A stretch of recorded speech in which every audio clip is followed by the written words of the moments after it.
evening, ladies and gentlemen. Welcome to the Royal Society of Edinburgh. My name is Jean Beggs. I am the Vice President for the Life Sciences, and it's my pleasure to host this evening's lecture. So the Royal Society of Edinburgh is Scotland's national academy. Its mission is to advance learning and useful knowledge, and by doing so it supports the cultural, economic and social well-being of Scotland and its people. And an example of this is hosting this lecture tonight, which is a great pleasure to do. And we do so in association with the Scottish Cancer Foundation and the support of the Cruden Foundation. And now I'd like to invite Professor Robert Steele, who is the Chairman of the Scottish Cancer Foundation, to introduce tonight's speaker.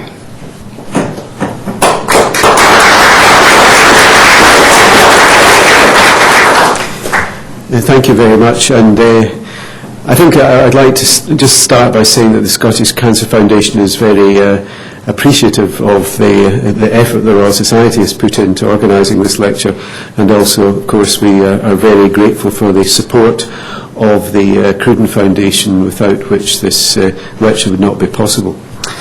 So it gives me great pleasure to introduce Professor Tim Byers, who I've got to know quite well in the past few days. He's from the University of Colorado in Denver and is widely recognised as one of the world's leading cancer epidemiologists. But he is an epidemiologist with a difference, and I should like to explain why. He initially trained as a physician, and he tells me that he was initially very attracted to surgery. But unfortunately for surgery, and perhaps fortunately for everybody else, his interests veered towards public health. He graduated from the Indiana University School of Medicine and subsequently took his Master's in Public Health from the University of Michigan. Before 1995, he was the Chief of the Chronic Disease Prevention Branch of the Nutrition Division at the Centers for Disease Control and Prevention at Atlanta, and he is currently a professor at the University of Colorado and the Associate Director for Cancer Prevention and Control. He is also Associate Dean for Public Health Practice at the Colorado School of Public Health. His main expertise is in cancer prevention research, and he has a particular interest in epidemiological studies of the role of early detection, diet and nutrition in the prevention of cancers and in the application of disease prevention in the community. His current research includes epidemiological and clinical studies of nutrients as protective factors in colon, breast and lung cancer, studies of cancer treatment decision-making by patients and physicians, studies of cancer genetics, and studies and programs to promote the early detection of lung and colorectal cancer.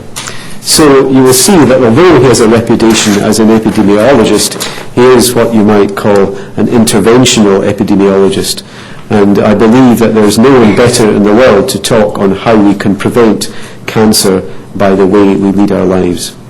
Tim, we're very pleased that you've travelled all the way to Scotland to deliver this lecture to the Royal Society of Edinburgh, the aim of which is to enlighten the people of Scotland so that we can take forward your ideas into practice as you have done yourself. Tim.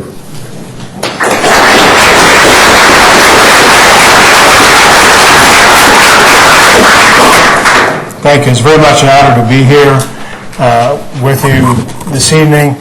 Let me extend a little bit of a story that explains my career that I think is perhaps better than the introduction. After practicing medicine for about 5 years, I decided to get more training in preventive medicine and was going back to school. And so I was taking classes in epidemiology and biostatistics and public health. At the same time, my first son, who was at the time 4, was going to preschool. And so when he would come home from school every day, I would ask him what he learned. Oh, we learned about colors, we learned about numbers, and so forth. But he knew I was going to school also. So one day he turned the tables and he said, "What did you learn?" I said, "Oh, well, I learned about how to stay healthy." That blew him off. How? He said. "Well, you don't smoke tobacco and you eat good food and you get good sleep." "What else?" I said, "Well, that's pretty much all we know for sure." He said, "But you go to school every day." so that's when I decided to go into research, actually, and so that's what I've been doing. So we know a lot, in fact, about what causes cancer through research. I think sometimes we get the illusion that we don't know very much because the news headlines are always waffling back and forth, especially about nutrition. But we know a lot about cancer. We don't always communicate it particularly clearly or effectively, however. And so it's our knowledge and our communication that really need to get into sync. So what I'm going to summarize for you is the evidence for what causes cancer. And clearly cancer, as we keep hearing from the media and as we know from science, clearly cancer is now seen as largely a genetic problem, not just inherited genetics, but mutational changes and other changes in the genome at the cellular and subcellular level that leads to aberrations in the way cells decide to multiply or not, or in the way that they communicate with each other. So as an example, I actually have some DNA here. I need 2 volunteers. If you could turn the lights back up, please. So 2 volunteers. How about my RNA splicing expert here? So I forgot to bring my beads, so I went to a delightful place called the Bead Shop here in town, and bought these this afternoon. This is about the length of DNA in every cell in our body. This actual length is actually about 20% longer, but I made a mistake when I bought the beads. I didn't buy enough. I meant to buy 100 and I bought 80 because they were 20 for a pound, and I miscalculated on the front. There's 4 colors here. So on each strand of DNA in our body, which is about 4.5 to 5 feet long, we have, and don't correct me, I know you're an expert, we have 4 different types of molecules which create a code. And so then this code defines, in a physical sense, who we are. It codes for the 3,000 or so proteins that create our enzymes, create our bodily structures, define the shape of our nose in some way that we'll probably never figure out. But this is about 100 beads, about 4.5 feet. But the sequence for the human genome is 3 billion beads, 3 billion with a B. So how long would 3 billion beads be if each of the beads was this length? You can think about it for a minute. And as you're thinking about it, I'll remind you that 1 billion is a very big number. 3 billion seconds ago was 100 years. 3 billion seconds is in 100 years. 3 billion beads on this scale goes around the Earth once. So if we imagine then that we are coded, and our cells are told how to behave, how to communicate with each other, whether to multiply or not, by this elaborate code of 3 billion around the Earth once is the amount of information in each cell on this scale. A lot could go wrong. So, luckily, we have all these mechanisms, lots of mechanisms that you're just discovering, how we keep this straight. Or how, when things go wrong as cells multiply and the sequence isn't perfect, how the cell decides to get rid of itself or to suppress part of the genome so it doesn't cause a problem. And it's in fact that mechanism of suppressing part of the genome. Let's say I don't need this part anymore because I'm not a baby anymore and I'm not growing new organs. And here's a part over here that I don't need anymore, but whoops, it's a mistake. I really shouldn't have put this here, but I did. And maybe I really do need that. So there are both genetic and epigenetic reasons as to how the human genome encodes proteins, creates information that the cells need. And when these go wrong, either the genetic or the epigenetic phenomena, then thank you. Thank you. Give him a hand. 30,000 kilometers. What's that? 30,000 kilometers. And so when those go wrong, 30,000 kilometers, she's saying it's not around the Earth once. But she doesn't know how big my beads are. So when those go wrong, then an individual cell may malfunction. And the large majority of those malfunctions don't end up being any problem. Maybe the cell creates 100 extra copies, and then the body recognizes that, and it goes away. But in fact, occasionally, there's so many mistakes in the right sequence that cell will, in fact, become uncontrolled and create a leukemia, a brain cancer, a breast cancer, a colon cancer. Now, what causes those changes? For cancer and for biological diseases like heart disease and diabetes, I think people have difficulty with the idea of multiple causation. But for things like auto accidents, it's more intuitive. So think about it. What causes auto accidents? Just go through in your head the causes of auto accidents. Well, it lists something like this. There are things wrong with the car, either the way it was made. Some cars are in accidents more than other cars, or the way it's maintained, or the tires on the cars. The transportation system design is important, and we've learned that through modern design of roads. I'm just getting used to your roundabouts, and I have to say in 3 days of driving, I haven't hit a car once. I'm pretty proud of that.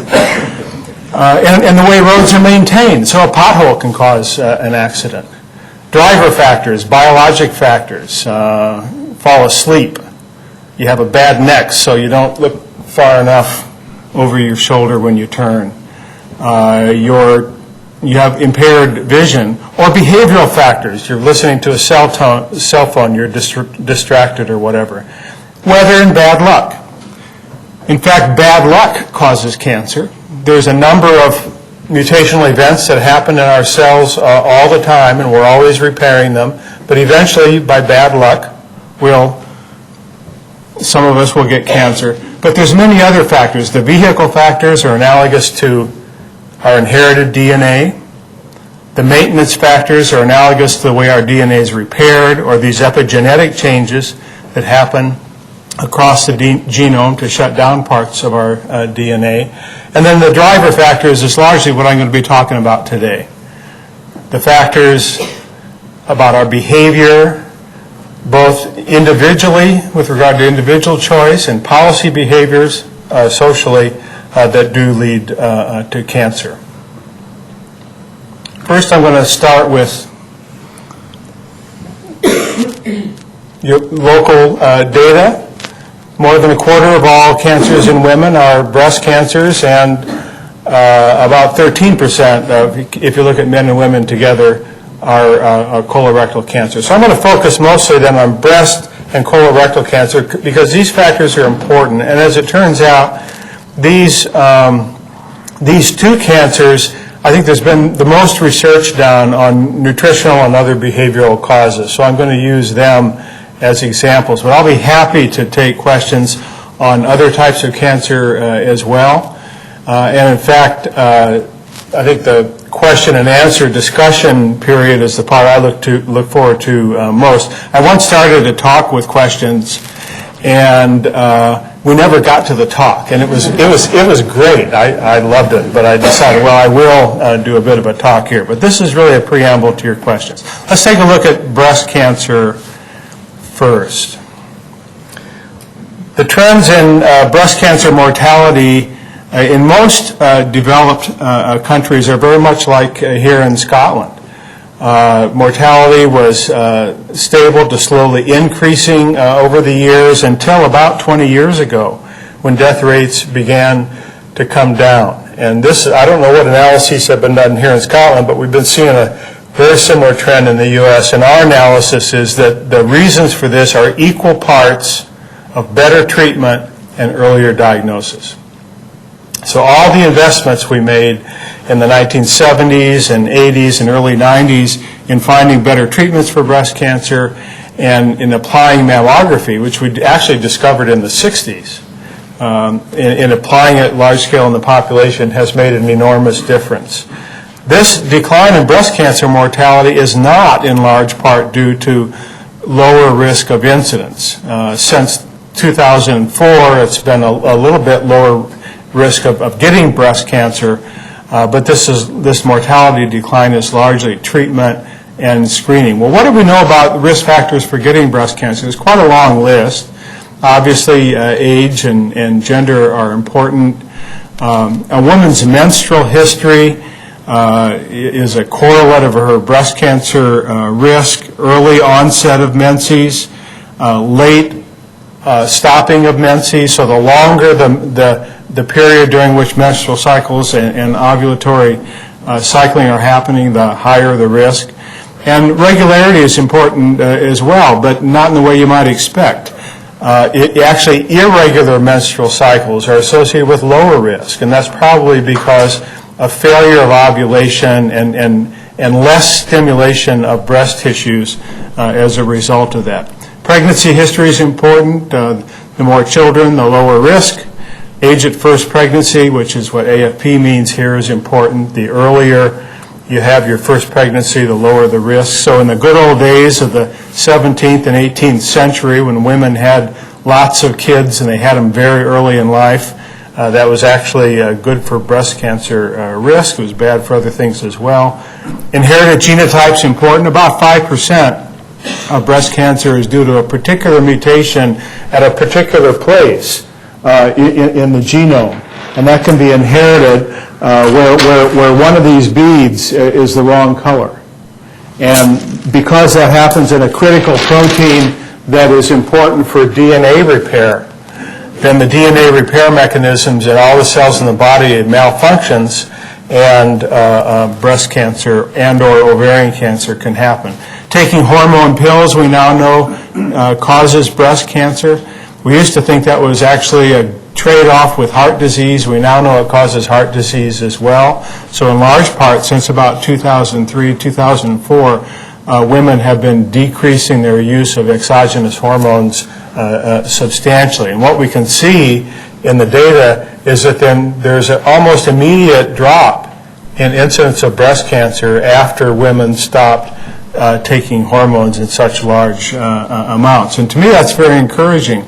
What that says is anything else we can do to change a woman's hormonal profile through nutrition, physical activity, weight loss will probably also cause immediate changes in breast cancer risk. I'm going to talk mostly about nutrition, meaning obesity, physical activity, alcohol, and yes, height, together account for about 40% of all breast cancer. And I'm not going to say too much about height because we can't do much about it. And I don't think amputation reduces breast cancer risk. We've not tried that, but I don't think we'll do a trial on that. But that's a very interesting factor. In fact, taller women are at higher risk than shorter women.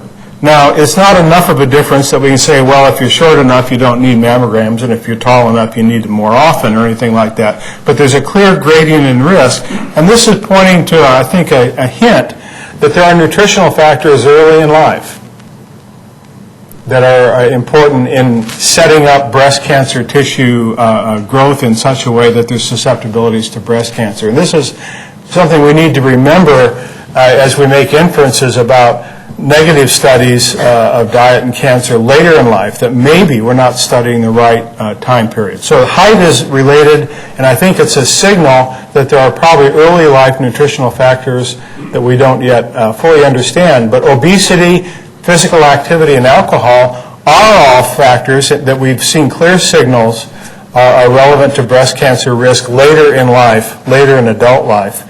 And I think just like exogenous hormones, so that is hormone replacement therapy, these probably have fairly immediate effects on breast cancer growth. So clearly, if we look across the many studies that have been done on this, obesity is associated with higher risk in women after the menopause, alcohol with higher risk, height with higher risk, and physical activity with lower risk. And the physical activity relationship appears to be both overlapping with obesity and independent of obesity. What do I mean by that? Well, how is it that you can control your weight? An important way to control your weight is to be more physically active. But women at every level of obesity, from very fat to thin, seem to have lower risk for breast cancer if they're also more physically active. So we think physical activity acts via obesity, but also independent of it. And we think the mechanisms are estrogens, inflammation, and early life growth factors for height. I just wanted to show you some of the evidence why we think these are mechanisms. If we look at body mass index, which is a formulation of height and weight, so that as you go from left to right here, women here would be thinner to heavier on the right. And we look at the relative risk for death, either from cardiovascular disease in red here or cancer in blue. The dotted line at 1.0 means that there would be no relationship. But what we see is higher risk of death, or a stronger relationship between obesity and mortality as you get heavier and heavier. More so than, steeper for cardiovascular disease than for cancer, but nonetheless still important for cancer. And this is driven in large part by breast cancer and endometrial cancer in women. The World Health Organization has estimated that maybe 1 out of 5 cancers in developed countries are caused by obesity and lack of physical activity. And the World Cancer Research Fund estimates that comes up with estimates like this for the different countries. I think your numbers here in the United Kingdom are a little lower because you're not quite as fat as we are in the U.S., but if you try hard, you can probably catch up. Obesity, in fact, may be one of the most important of all the nutritional factors for cancers. It affects risk at many sites, not just breast and colon, as we'll be talking about tonight, but also the esophagus, the liver, pancreas, kidney, the uterus. Obesity probably causes about half of all uterine cancer in women. It affects men as well for many of those same sites. It is preventable and it is modifiable. I think we often develop a fatalistic attitude about obesity, both because of our own experience, our own difficulties controlling our own weights, as well as those of us in clinical practice with our own frustration at our abilities to help our patients lose weight. But we do know that it's preventable and it is modifiable. And I think the encouraging data at this point in time is that people who are overweight don't need to get skinny again to substantially reduce their risk. We know that's true for diabetes. We know that's true for heart disease. And I think we're going to find, this is just my prediction, I think we're going to find that that's true for cancer as well. That if somebody is carrying 80 pounds extra, she or he doesn't have to lose 80 pounds to substantially reduce cancer risk. Stopping weight gain is an important first step, and modest weight loss may have appreciable effects. And I'll show you some data on that in a minute. So we think that estrogens are important in the mechanism that links obesity to breast cancer. SHBG stands for sex hormone binding globulin, a protein, or really a set of proteins that circulates in the body to which various hormones are bound. So to the extent that they're bound to proteins, then they're not free to affect other cells like breast cells. So that relationship's important. Cytokines are inflammatory growth factors. They're proteins that circulate that drive up inflammation, such as in arthritis or any other condition where there's inflammation in the body. And it turns out that people who are overweight or obese have high levels of these circulating inflammatory factors all the time. It's as if the adipose tissue is telling the body that there's something wrong. There's something there's something that needs to be fought, something that needs to generate inflammation. Well, what happens then is the diseases that are susceptible to inflammation, like arthritis, get worse. People who are overweight have more osteoarthritis than people who aren't. And it's not just the knees and the hips because of the weight. It's the fingers as well because of this hyperinflammatory state. So I think we're going to find that it's the inflammation of obesity that is driving cancer growth and that is stimulating cancer cells. So it's not a stuck accelerator, but it's an accelerator that's got enough extra weight on it so the car is more susceptible to crashes. Insulin itself is a growth factor, and these other insulin-like growth factors and the binding proteins for the insulin-like growth factors I think are relevant to obesity as well. Is it possible that obesity is just an innocent bystander in breast cancer and that it's some dietary factor or physical activity factor or some other genetic factor that really explains the risk? I don't think so, because we have some pretty direct evidence that says that it's largely estrogens. So body mass index or obesity leads to cancer. Clearly there are some intermediary factors, hormones and other growth factors, inflammation. I didn't say much about immune function or micronutrients, but in fact, the immune function of people who are overweight is impaired as well. And the circulating levels of many important micronutrients, especially those that are fat-soluble, are lower than they should be in obesity. Physical activity and diet affect those same intermediary factors in various ways.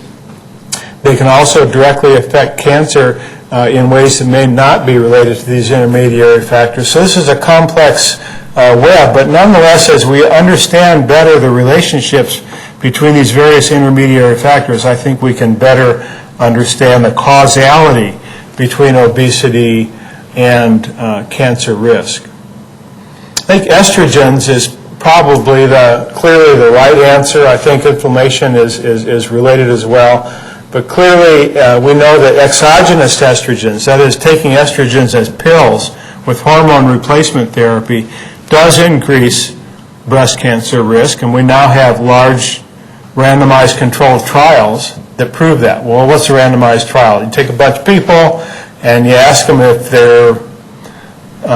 they'd be interested in having a coin flip to determine what kind of pill they take, and they say yes. And you flip a coin, and heads they get estrogens, and tails they get something that looks like estrogens, but it's placebo. And follow them for a number of years to see whether or not their heart disease is better or not. And that's basically the kinds of trials we've done now with thousands and thousands of women. We're not doing them anymore because what we discovered in those trials was that taking estrogens like that actually can kill you. It can kill you from heart disease, and it can kill you from breast cancer. And we found then that HRT, hormone replacement therapy, does increase breast cancer risk. Now, hormone replacement therapy is terrific for some things. It really makes quality of life better during menopausal symptoms. So I think the decisions to take that are complex. Many women still decide to take hormone replacement therapy for a short period of time. The trials actually show that it's the combination of estrogens and progestins together that particularly increase breast cancer risk. Surprisingly to me, taking estrogens alone without the progesterone did not increase breast cancer risk, but the downside there is we know that it can increase uterine cancer risk. So there's probably no safe hormone replacement therapy, but with physicians' advice, taking them for a short period of time to control what for some women can be very bad menopausal symptoms can still be a reasonable choice. So endogenous estrogens also increase risk. What do I mean by endogenous? That means estrogens that a woman produces herself.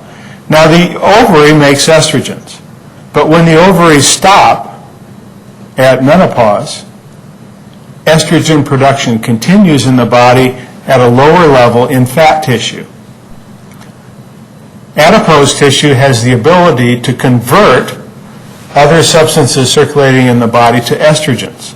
So the fat tissue takes over, and in a linear fashion, the heavier you are, the more extra fat you have, the higher the circulating estrogen levels. Both endogenous and exogenous estrogens are associated with ER-positive cancers. ER means estrogen receptor. So there's two different classes of breast cancer. There's a class that is responsive to estrogen, and then there's a class that's non-responsive to estrogen. So the estrogen receptor positive tumors are those that have these protein receptors on the cell membrane that can receive signals from estrogen to say grow, grow, grow. And it is only those cancers that we see in excess in women who take hormone replacement therapy or who are overweight. So that really helps us to be more certain that it is estrogens that's explaining the obesity connection. And either factor in the presence of the other doesn't further affect risk. So raising estrogen levels, regardless of how you do it, is bad for breast cancer, and they don't really add one to the other. Here's the kind of data that we have that really point a finger at estrogens. Relative risk for breast cancer goes up from the first to the fourth quartile of circulating estradiol levels. So those women in the population who are in the 75th percentile and above of estradiol levels have about twice the risk of getting breast cancer as women who are in the 25th percentile or below. Sex hormone binding globulin goes down with higher BMI. I didn't label this properly. This is BMI on the axis at the bottom. So the combination then of higher risk with higher estradiol and lower sex hormone binding globulin with higher obesity is a bad combination, which means that there's more free estradiol in the circulation of women who are overweight. Well, how can we really know then that weight loss will reverse cancer risk? So if we know that being overweight increases breast cancer risk, how about the half or so of women who are overweight? Wouldn't it be nice to know that weight loss could reduce risk and how much weight needs to be lost? And we can know this from various sources. Observational epidemiology, that is, ask women either with and without cancer what their lifetime history of weight was. And clearly if women who don't have cancer were more likely to have lost weight in the past than women who do have cancer, then you can make that inference. Or take a large number of women, ascertain whether they've lost weight or not, and then follow them over time and find out if the women who have lost weight are less likely to get breast cancer in the future. And we've done both kinds of studies. We can do trials. We can flip coins, ask women to do one thing or another that will affect their weight, and then see what happens. We've done some studies like that. I'll show you what we found.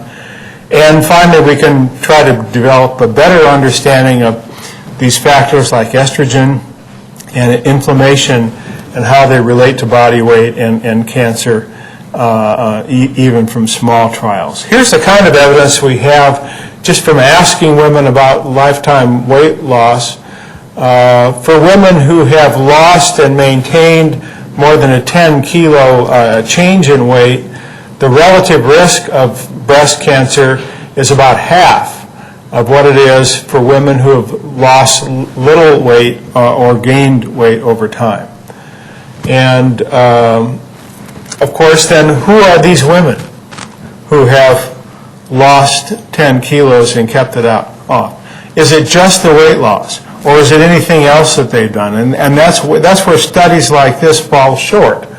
We can't know for sure that it's the weight loss per se versus maybe some other lifestyle factors, physical activity, which is hard to separate from that, or particulars of food or diet.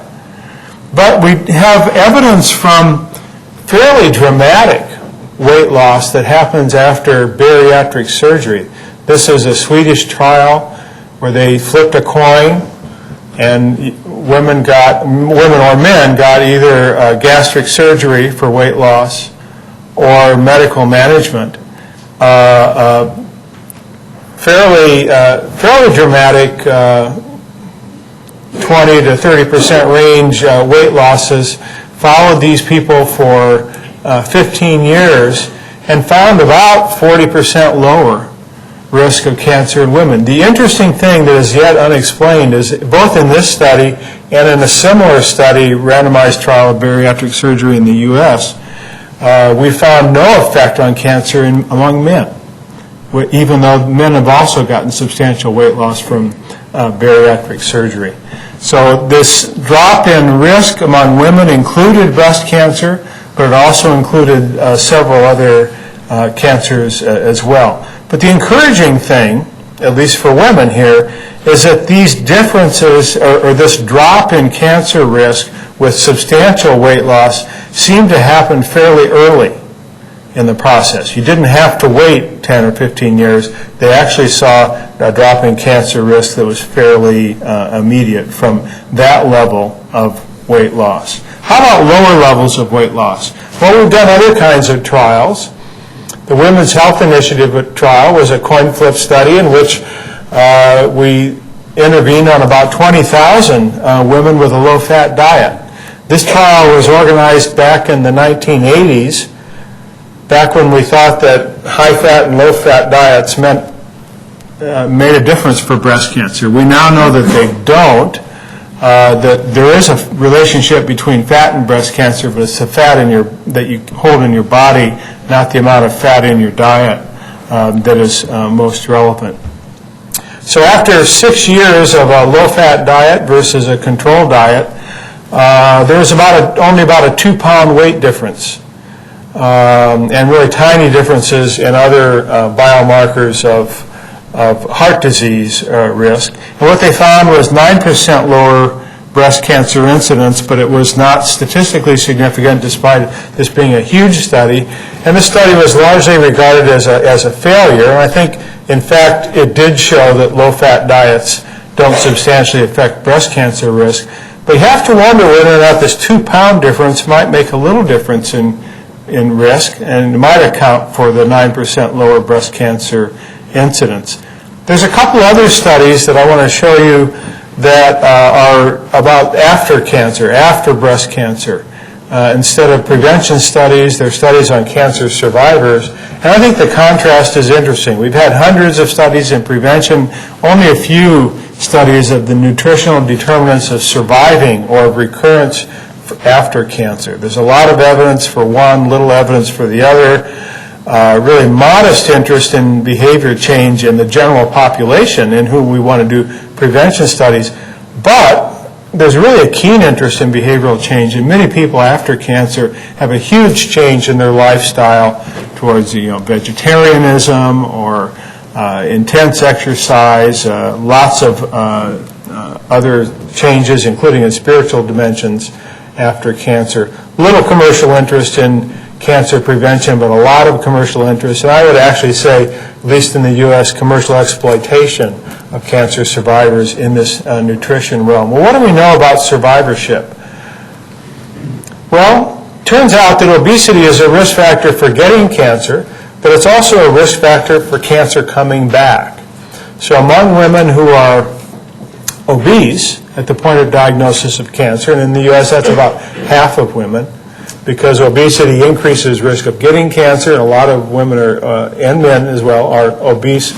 And then with the treatment, the chemotherapy and the radiation therapy, there's a lot of rest involved, a lot of extra body fat that comes on. So obesity is a huge problem. You're about a third more likely to have cancer come back. That's what the hazard ratio of 1.33 means. 33% higher risk of cancer coming back if you're obese, everything else being equal, all the other treatments being equal. It's true in premenopausal women and in postmenopausal women, and we also see this before and after 1995, meaning that these changes in the norm of the way we treat breast cancer haven't substantially affected that. So if we look at these survival curves over time, over a period of several years here, we see a big separation where the women who are obese after breast cancer are more likely to have recurrence than women who are not obese. We see this in women of all ages. Interestingly, we see it in women with estrogen receptor positive tumors and estrogen receptor negative tumors, even women on tamoxifen, which is an anti-estrogen treatment. Why am I emphasizing that? Because what I concluded earlier was that obesity causes breast cancer because of estrogens. Now the conclusion is obesity causes breast cancer to come back by other mechanisms, not by estrogens, but I think by inflammation or other growth factors that it stimulates. There are a couple trials, both of these are in the U.S., of diet change and survival after breast cancer. We'll take a look at those. The WINS study was a large number of breast cancer survivors who went on a low-fat diet, and in fact, after 5 years, there was lower recurrence in the low-fat group, but there's also a 6-pound weight difference in the low-fat group. The WELL study was a different kind of study. They put women actually on a high fruit and vegetable diet, so they didn't reduce calories. After 7 years, there was no difference in breast cancer recurrence and no difference in body weight. So if we stack up these 3 trials together, it looks like maybe breast cancer risk reduction is related in some way to weights lost, but that's pretty thin data. So we're going forward now with a new trial we just started in the U.S., which is a collaboration between 4 cancer centers. I know there's a similar trial in France. We've corresponded with the investigators there, and I believe one that's starting in Germany as well, in which intentional weight loss for breast cancer survivors will be tested in a randomized design to try to see whether or not this will actually reduce recurrence risk. And I'm predicting it will, and if it does, we should know that in about 5 to 7 years. And what I'm hoping is then that'll change the state of oncology practice. So there'll be 2 things that you do for breast cancer for women who are overweight: treat the cancer and help a woman lose weight to reduce by, I would say, between 20 and 35% her risk of breast cancer recurrence. But it's not going to take a lot of weight loss. Even 7% weight loss we think is enough to make a difference. So prevention, you have to do the right thing and enough of it, and we think that modest levels of increasing physical activity and reducing weight will make a difference. There have been a number of trials of intentional weight loss and changes in cytokines. Cytokines are these inflammatory growth factors related to this generalized problem of inflammation that people who are overweight have. I won't show you all these different markers, but here's an example of the C-reactive protein reduction with intentional weight loss. C-reactive protein is a circulating protein that is sort of an integrated indicator of the amount of inflammation in your body. And with 5 or 10 or 15% weight loss, you get fairly substantial reductions, maybe of 25, 30% level in C-reactive protein. So this gives me great encouragement. This plus the evidence about estrogens, which also drop fairly precipitously early in weight loss, that modest amounts of weight loss could make a big difference in breast cancer over time. Just a brief comment about alcohol before we go to drink some. It's pretty clear that there is a relationship between alcohol consumption and breast cancer risk. At the level of 1 or 2 drinks per day, risk is elevated 15, 20, 25%. And this is a pooled analysis of many cohort studies that have been done over time. Well, why don't we hear more about it? Well, the reason we don't is because of this. Now, I'm showing you data here on both breast cancer, which is abbreviated here BC, and with findings in the dotted lines, and total mortality from 2 different studies, the American Cancer Society cohort of about 500,000 women in the U.S. and the Nurses' Health Study of about 100,000 women. And what you see in the dotted lines is at about 1 to 2 drinks per day, you get this 30% or so increased risk of breast cancer. But look at the solid lines, which is total mortality. They actually dip below the line. So we know that modest levels of social level of drinking, 1 or 2 drinks per day, reduces risk for heart disease. That same level of drinking increases risk for breast cancer. And the reason I think we don't talk more about alcohol and breast cancer is because of this reality that for alcohol, this is the one nutritional factor where there is a trade-off between heart disease and cancer. Everything else is consistent. Obesity, physical activity, fruits and vegetables, all consistent. Alcohol, there's this one inconsistency, and what I advise women is if you're at average risk for breast cancer and heart disease, 1 or 2 drinks per day is fine because the net benefit is going to be positive. If you're at high risk from breast cancer, however, that 1 or 2 drinks, and say average or low risk for heart disease, then that 1 or 2 drinks a day may be a bad choice for you. So I think this is one of those nutrients or one of those dietary factors where there does need to be some tailored decision making depending on your breast cancer versus heart disease risk. So there's no evidence of reduced risk for alcohol at any site. There's many sites, of course, as you know, that where alcohol is clearly a major risk factor, but it's also an important risk factor for breast cancer. And because breast cancer is so much more common than these other factors or these other cancers, there's actually more cancer caused by alcohol at the breast than for all these other sites combined, just because breast cancer is so much more common. Just a reminder about other choices that we make, and screening and early detection is important. It's caused at least 50% of this historic drop in death rates from breast cancer and the substantial mortality reduction by continuing with mammography as recommended. Now for colon cancer. Colon cancer mortality is all trends are also a happy story here in Scotland. There's been downward trends for a number of years. Didn't start just 20 years ago as it did for breast cancer. Notice that risk of death is higher in men than women, but the downward trends are similar for both. In the U.S., our analysis of our downward trends results in conclusions about 3 factors: some earlier diagnosis and prevention from screening and removing polyps, improvements in treatment, especially adjuvant chemotherapy for regional disease, and then that third reason, which is unknown. We haven't explained all the downward trend in colorectal cancer in the U.S. as tightly as we have for breast cancer.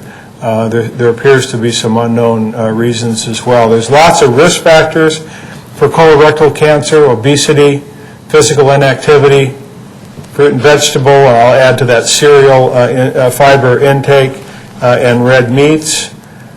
Together, these factors also account for around 40% of all risks. So the nutritional factors for breast cancer were about 40%, and recall that was obesity, physical activity, alcohol, and height. And for colorectal cancer, this is the list that together accounts for about 40%. So fruits and vegetables, if we look across all the cancer sites, colorectum's on the list. There's many other sites for which the evidence is as compelling or even more compelling, especially the upper GI sites. People who eat more fruits and vegetables have less heart disease and less cancer, and colorectal cancer is one of those that they get less often. Meats, especially red meats, increases colorectal cancer risk. The meat producers weren't happy to hear that when we concluded this in an international report a few years ago. In fact, right after that report came out, I got a call from the Cattlemen's Association in the United States. They wanted to talk to me. I said, well, are you sure you want to talk to me? They said, yeah, come out to our annual convention. So I went to their annual convention and I explained to them how and why red meats causes colon cancer. I also told them I eat red meat. I eat it all the time. But I actually think it does increase colon cancer risk, and that was a very interesting meeting.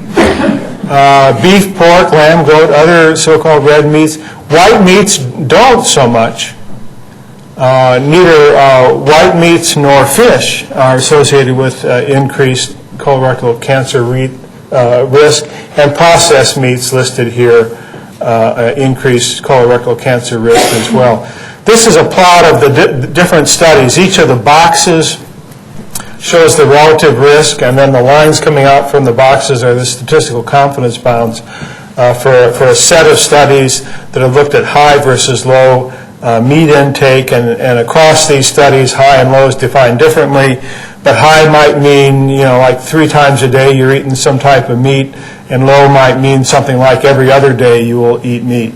And you see here that if you look across all the studies, there's about a 20% overall higher risk of colon cancer for people who eat more versus less meat. But this puts all meat together, and if you separate out red and white meats, you get even a stronger story. On the red meats shown on the left, the overall estimate is for about 1/3 higher risk for high versus low intakes in the general populations of the studies. And for white meats, there's no increased risk across the studies. So this kind of consistency suggests there's something about red meats in the way they're cooked, or I think most likely in the heme iron, the heme blood in red meats that inflames the colon and leads to colon cancer. So the evidence on red meat is very compelling, I think. There's a summary relative risk estimate of about 30% higher risk per 100 grams per day. And really, it doesn't look like there's much of a dose response threshold for it. So the more meat you eat, the higher the risk. For processed meats, I think there's also compelling evidence. One of the problems with processed meats is that meats are processed in so many different ways. So, bologna is not the same as other sausages, which is not the same as pepperoni and so forth, and hams.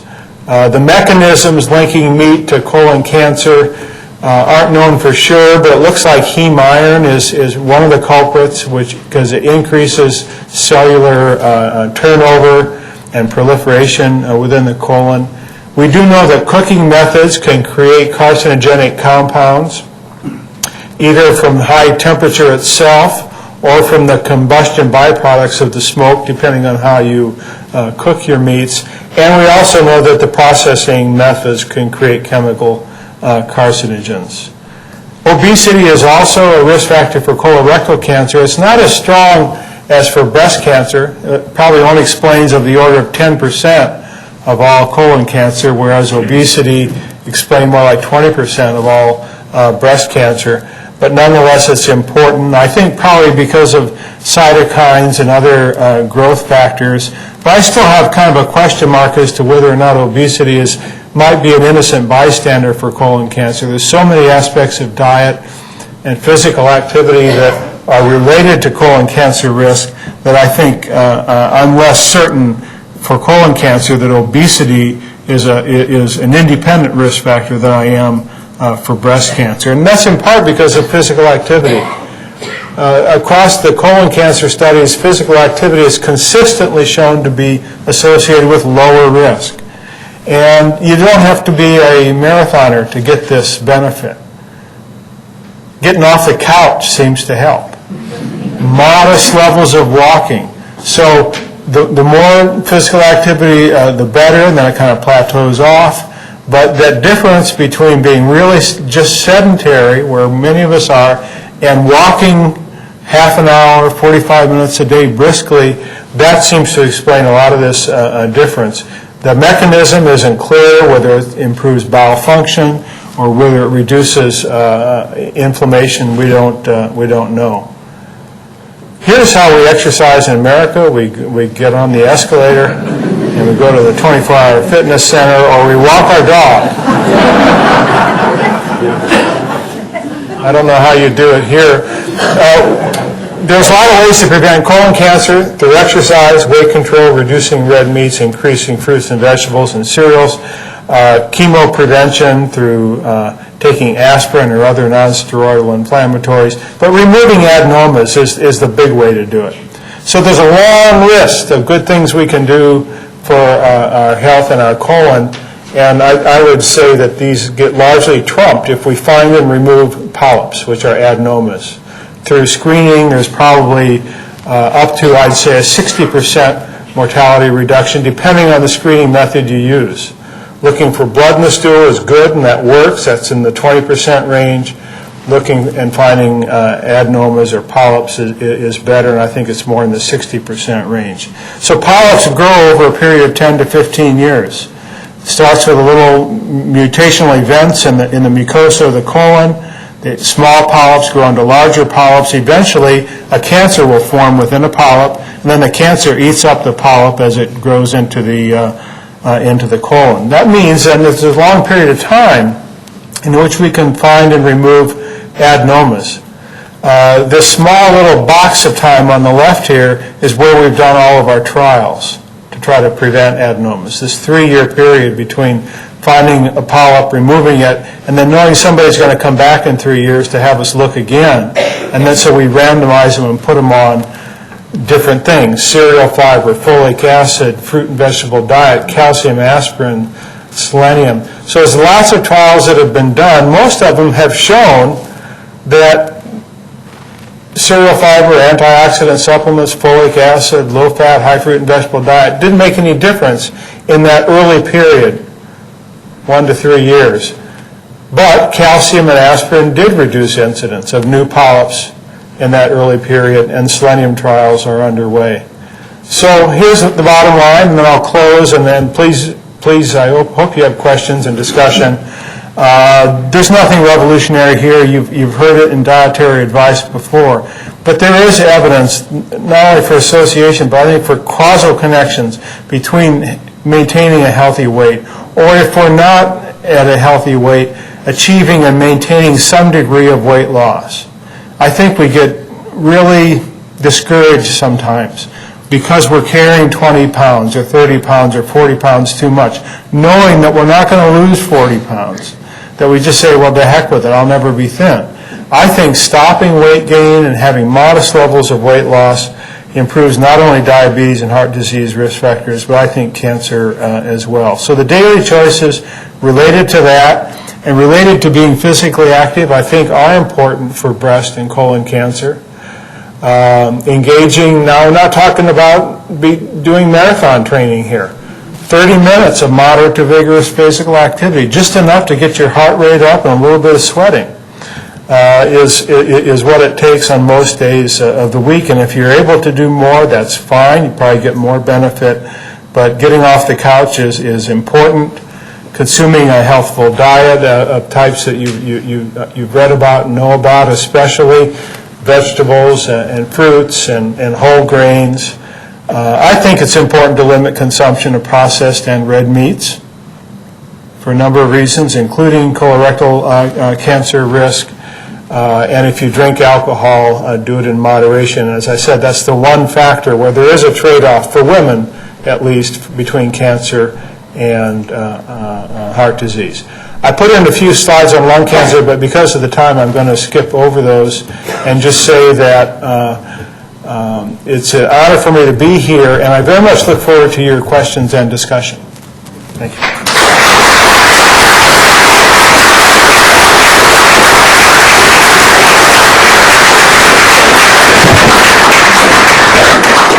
Thank you. If you would like to ask a question, please put up your hand and wait for one of the staff to bring a microphone to you. We have a question already. If you're in the overflow room, if you come to the side door here, you can ask a question. And please keep questions brief and to the point. Thank you. We'll have a question from the back. Yes. Yes. Professor Byers, thank you very much. I just wondered about the nutritional factors you were talking about and vitamin D and latitude with cancer and any evidence on that at the moment. Yeah, there is evidence on, of course up here you're interested in latitude and cancer, aren't you? There's lots of evidence about vitamin D and a lot of controversy about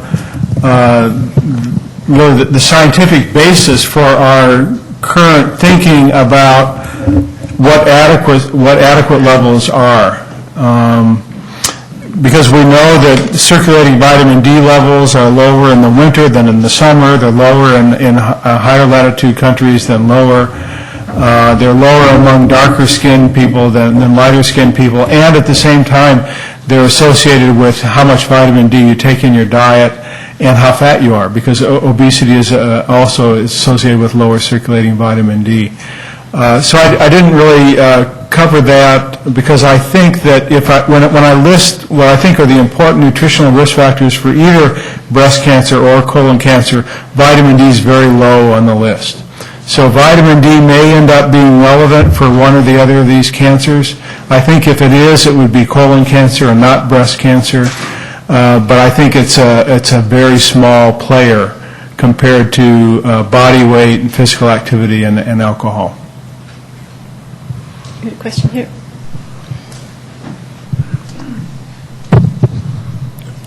I'm a shift work student, and about 3 years ago there was a Danish study that said nurses who worked at night had more risk of breast cancer, and the Danish government would compensate them for the risks of working at night on this basis. People in the shift work community think it was a highly flawed study, but do you know anything about it? I don't know about that study per se, but I do know about shift work, and I know about light at night and disturbances in circadian rhythm and cancer risk. And that whole field has been very inconsistent with regard to its findings. It's interesting, if you ask women with breast cancer what caused their breast cancer. I heard about a study the other day that you all did in Dundee on this, and we had done a study years ago as well. What do you think comes out number one? Stress. Emotional stress. There's a strong belief, a strong sense, and when it's that strong, you have to take it seriously. Say, well, maybe there is something there, and so we've studied it over the years. We've done really careful looks at stressful life events and perceptions of stress, and apart from behaviors that are related to the stress itself does not seem to be related to risk of getting cancer, but it's a very strong perception of it. And I think what it is stress is a bad thing in everybody, psychospiritually, and when you get a bad disease, you need to explain that, because there's a hole there. And stress just feels like the right explanation for it, so there's a strong belief. But as for the light at night or shift work, that's clearly a stressor, which is why I mentioned stress, but the circadian rhythm disturbances that it causes and its independent relationship with cancer, I don't think are very convincing to me.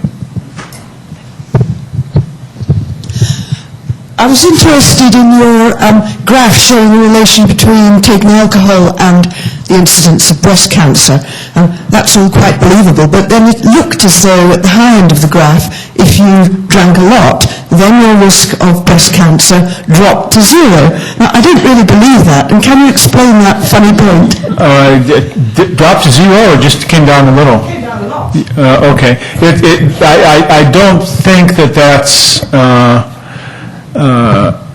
I'll have to look at that again. It probably is a small numbers problem and statistical instability, most likely.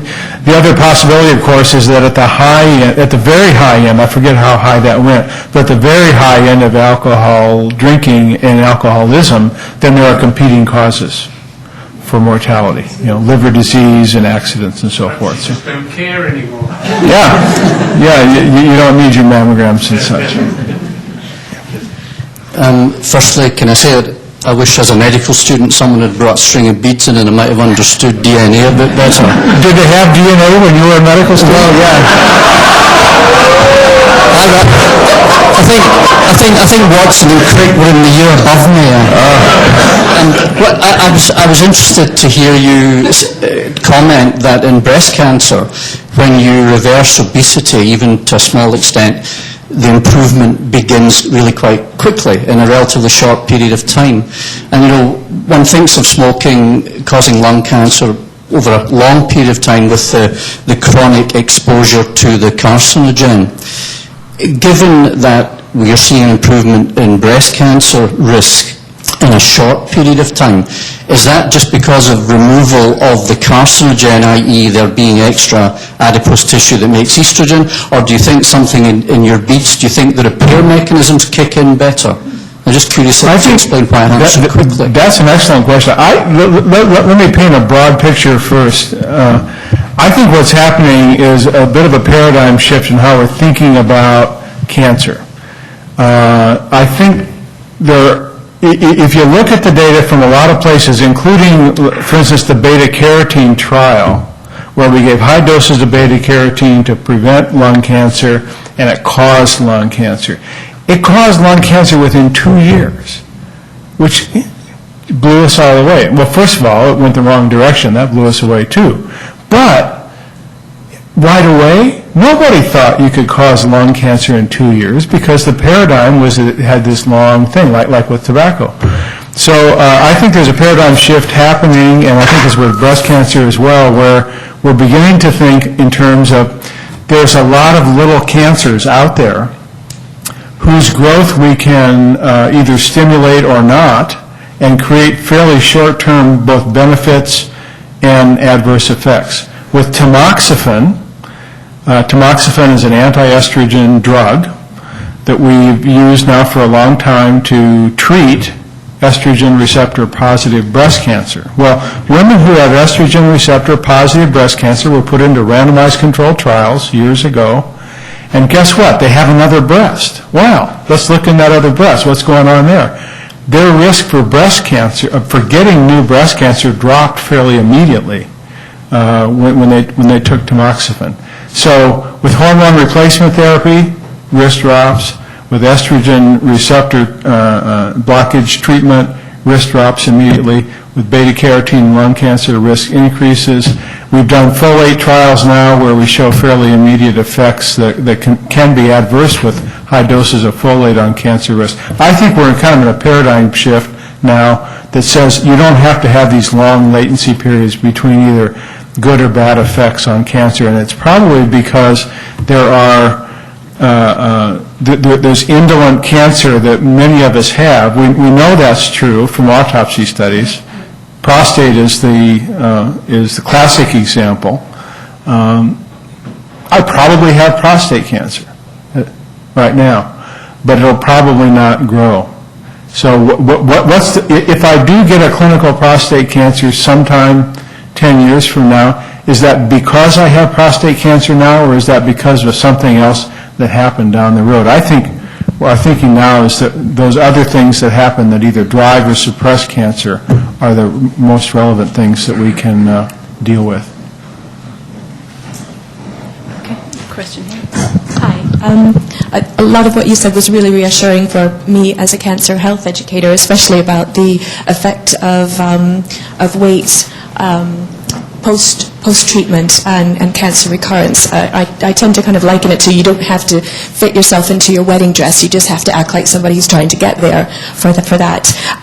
There seems to be quite a lot of confusion in some of the people I see and some of the doctors that advise them about soy. And I was wondering what your opinion on the effect of soy on pre- and post-menopausal risk of breast cancer. Right. So soy is a protein which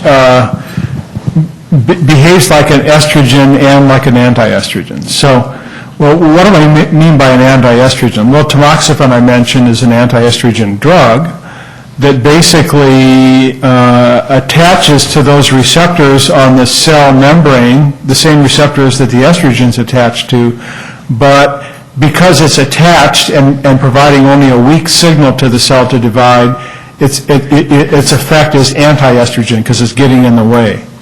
And so to some extent, soy has those same properties, estrogenic and anti-estrogenic, but its effects are different in different tissues.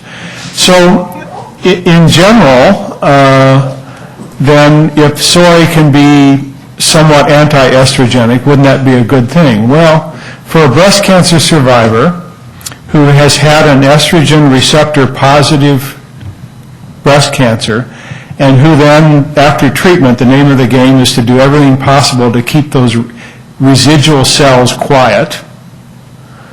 What we do is we treat either with anti-estrogens, or now the standard of therapy is to treat with drugs that inhibit the activity of the enzyme that's in the fat tissue that creates estrogens. It's called aromatase. And so we inhibit that enzyme so that estrogen levels can go to zero in the body. Okay, now does it make sense then for that woman to be taking a lot of soy?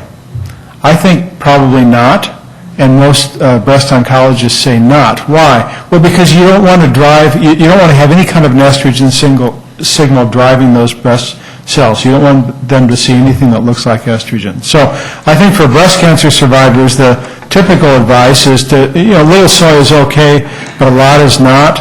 And the difference between a little or a lot, which may be your next question, might be, it really depends on the products and so forth. So I wouldn't want to try to define that here. But I think soy is an okay thing for the general population, but not for breast cancer survivors.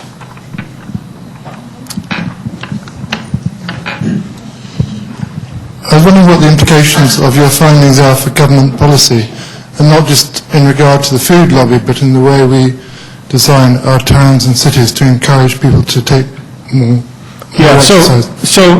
My comments were more about individual choices than societal choices, but the choices that we make every day as a society clearly affect those choices we make as an individual. If it's easy to walk places, then that's a societal choice that enables individual choice.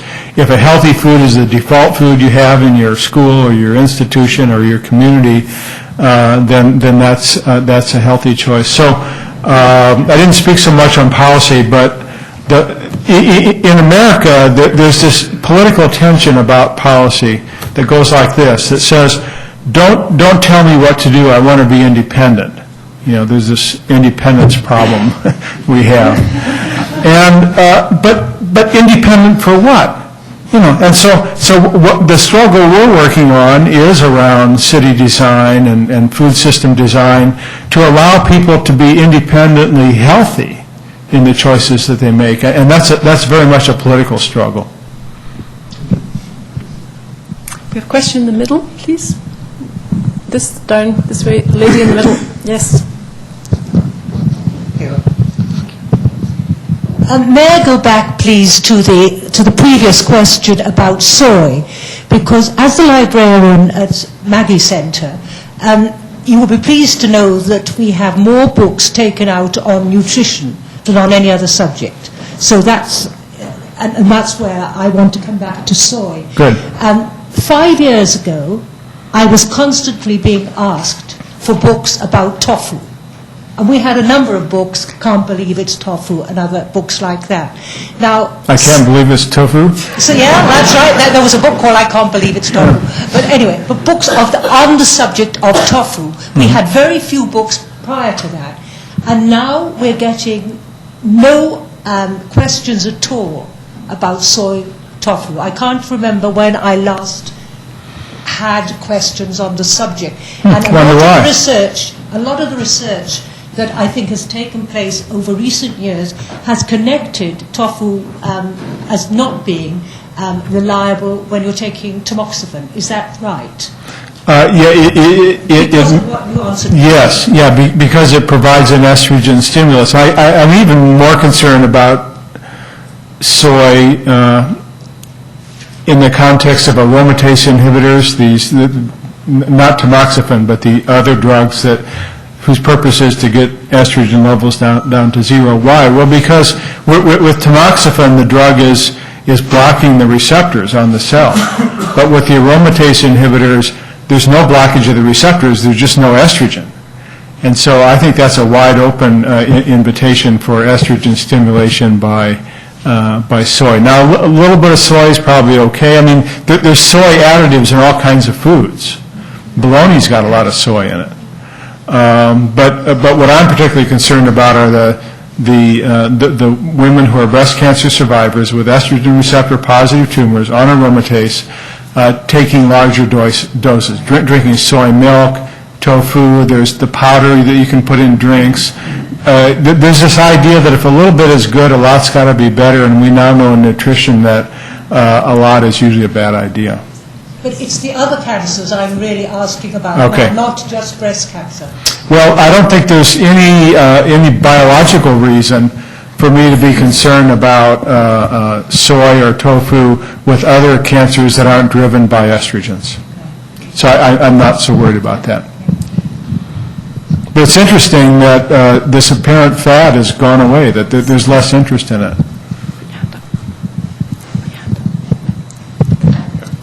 You mentioned a couple of times, although didn't emphasize it, apart from mammography, about the benefits of early diagnosis, and of course that must be true of all cancers.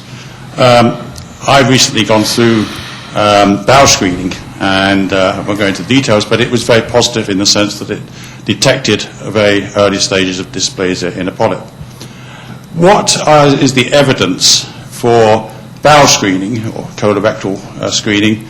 What age for men and women should that start at, and how regularly should it be done? And the third question, if I may put a third one, is what are is there any statistics which show the benefits of that? I can speak as one person, but what are the statistical evidences of benefits of bowel screening? Well, I'll speak as, not for the National Health Service, I'll speak to the science of it. Direct visualization of the inside of the bowel is, I think, the best screening method. Sigmoidoscopy, which goes halfway, colonoscopy, which goes all the way, one or the other. Why do I say that? Well, because there's this long growth time of adenomas or polyps that take 10 or 15 years, and you can find these things and clip them and remove them before they develop into cancer, which means then that instead of looking for blood, which is sort of the end of the story as after a cancer has begun to form or after a large polyp has begun to go bad, you're finding these polyps much earlier. So it's more of a prevention strategy than a case-finding strategy. So we deal with screening programs, even occult blood screening programs, shift the stage, and we find smaller tumors earlier on, just as we do with mammography, just as we do with Pap tests and so forth. But that's the difference. The direct visualization through the endoscopy, colonoscopy or sigmoidoscopy finds polyps before they start to bleed and removes them. Now, what proportion of people, my age, I'm 62, what proportion of 62-year-olds who've never been tested are walking around with a colorectal adenoma? What's about 1 in 4? Pretty high. So you don't have to do too many colonoscopies before you have a bottle full of polyps. And that's probably the best place for them to be. The slides that I did not show you were about a paper that's going to appear either this week or next week. It's going to make big news on lung cancer screening. And it's going to show 20% mortality reduction with CT screening of the lung fields for smokers and former smokers. That's going to be very controversial because there's huge health systems and cost implications. But if this is true, and I believe it is true, and I believe that if you extend screening more than the 3 years that the paper is going to talk about into 5 to 10 years of screening, you might get a 30 to 40% mortality reduction from lung cancer. If that's true, this is the biggest thing ever in screening. We will save more lives in lung screening than breast and colon and prostate together. We can throw in prostate; that's for free, But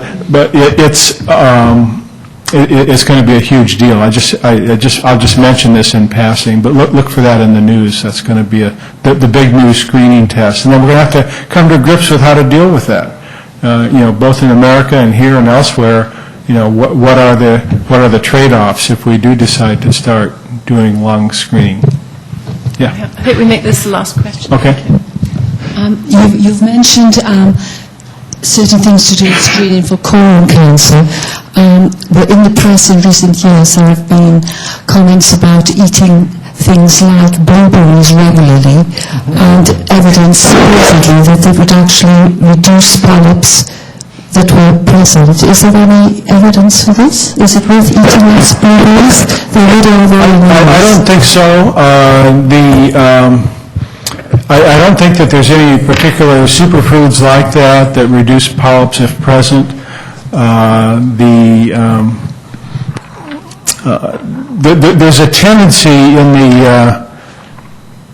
the press, and I want to be critical of the media because they do a phenomenal job. They're usually given very short timelines. They have to get something out, and it has to be newsy. It's got to be different. It's got to be something that hasn't been said before. But there is a tendency to overplay particular superfoods, whether they be alfalfa sprouts. I'm thinking of bean sprouts now. But whether they're particular like blueberries, for instance. So yeah, those are healthy foods, and I think it's a good idea to eat a colorful plate of food and a lot of variety. But I wouldn't put much stock in shrinking polyps from blueberries. Could you put this last slide on again, please? Thank you. The reason I wanted to put that up is my email is there. And so for those of you who wanted to ask a question, or if any of you want the slides, just email me, and then I'll send you back the slides or whatever kind of answer I can conjure up to your question. I'd be happy to correspond with you. Thanks again for the invitation. Thank you very much. I'll ask David Brewster, Dr. David Brewster, to make a vote of thanks. Madam Chairwoman, ladies and gentlemen, it's a great pleasure for me on behalf of the Scottish Cancer Foundation to thank Professor Byers very much for what I'm sure you'll agree was a very entertaining and interesting lecture. As Professor Steele said, we're very grateful to you for travelling such a long distance to be here this evening. I'm very aware that you work in a field of research that is complex, and it can be difficult to execute research projects. It's not the nice, clean environment of a laboratory, but you've managed to convey the knowledge arising from that research with a great deal of clarity. I think you've also set us a challenge to review our own lifestyles and see if we can improve on things. I certainly won't be touching the edge of metal signs so easily in future. And you're right about the questions. I always think that the volume and range of questions at the end of a lecture are indicative of the extent to which the audience has been stimulated. And by that criterion, I don't think you need to worry about it not being successful. It's been a great success. So lastly, I just want to say I hope that you enjoy the rest of your stay in Scotland. And I'd just like to ask the audience to show their appreciation in the usual way for your excellent work.